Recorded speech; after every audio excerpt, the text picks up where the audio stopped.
అందరికీ శుభోదయం. బామ ముచ్చట్లు ఛానల్ ప్రేక్షకులకు స్వాగతం.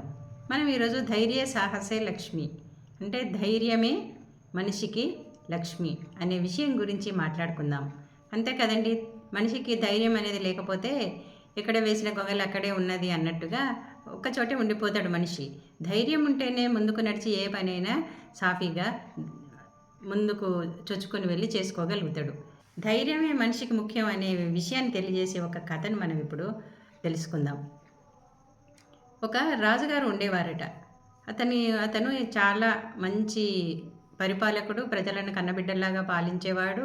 అతని రాజ్యం కూడా ఎంతో ధన ధాన్యాలతోని సకల సంపదలతోటి తులతూగుతూ ఉన్నదట. అయితే ఒకరోజు అతని సభకు ఒక వ్యక్తి, గోపయ్య అనే ఒక వ్యక్తి వచ్చిండట. వస్తే రాజుగారు అడిగిండట, ఏం కావాలి గోపయ్య నీకు అని అడిగితే అప్పుడు గోపయ్య చెప్పిండట కదా, ఏం లేదు రాజా, నా దగ్గర ఒక ఇనుప చెంబు, ఒక స్పూను ఉన్నాయి. ఇవి మీ దగ్గర పెట్టి నాకు కొంత ధనం ఇస్తే తీసుకొని వెళ్ళి నేను ఏదైనా వ్యాపారం చేసుకుంటా అని అడిగిండట. అడిగితే సరే అని రాజుగారు ఆ చెంబు ఆ గరిటె తన దగ్గర పెట్టుకొని అతనికి కొంత ధనాన్ని ఇచ్చిండట. అతను పట్టుకున్నాడు, వెళ్ళిపోయాడు. ఇక రాత్రి రాజుగారు పడుకున్నారట. పడుకున్న తర్వాత ఒక స్త్రీ ఇంటి నుండి బయటికి వెళుతూ కనిపించిందట రాజుగారికి. రాజుగారు ఎవరు ఈవిడ అని వెళ్ళి అడిగిండ్రట.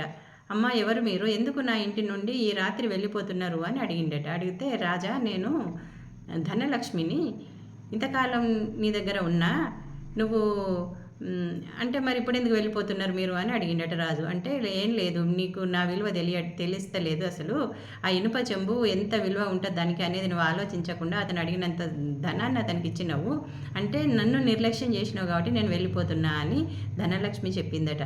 తర్వాత మళ్ళీ తెల్లవారి సేమ్ రాజు అట్లనే పడుకున్నాడట. ఒక స్త్రీ వెళ్ళిపోతుంటే వెళ్ళి, అమ్మ మీరెవరు, ఎప్పుడు ఎందుకు నా ఇంటి నుండి వెళ్ళిపోతున్నారు అని అడిగిండట. అడిగితే ధాన్యలక్ష్మి అన్నదట కదా, సేమ్ ధనలక్ష్మి చెప్పినట్టే, నీకు నా విలువ తెలుస్తలేదు కాబట్టి నేను వెళ్ళిపోతున్నా అని అన్నదట. అట్లనే ఇక మన కష్టలక్ష్ములు అని అనుకుంటాం కదా, ధనం ధాన్యం ఇట్లా అట్లా రోజు ఒకరు వెళ్ళిపోతున్నారట. ఒకరోజు ధైర్యలక్ష్మి కూడా వెళ్ళిపోతుందట. వెళ్ళిపోతుంటే రాజుగారు వెళ్ళి, అమ్మ మీరెందుకు వెళ్ళిపోతున్నారు నా ఇంటి నుండి అంటే, మొదటి వాళ్ళు చెప్పిన సమాధానమే ఆమె కూడా చెప్పిందట. నీకు నా విలువ తెలుస్తలేదు కాబట్టి నేను నిన్ను వీడి వెళ్ళిపోతున్నా, మీ ఇంటి నుండి వెళ్ళిపోతున్నా అని చెప్పిందట. చెప్తే అప్పుడు రాజుగారు అన్నారట కదా, ఆవిడకు వాళ్ళనైతేనేమో, మిగతా ముందు వెళ్ళిన వాళ్ళనైతేనేమో ఏమాత్రం భయపడకుండా నిర్లక్ష్యంగా వెళ్ళిపోతే పోనీలే అని అనుకున్నాడట.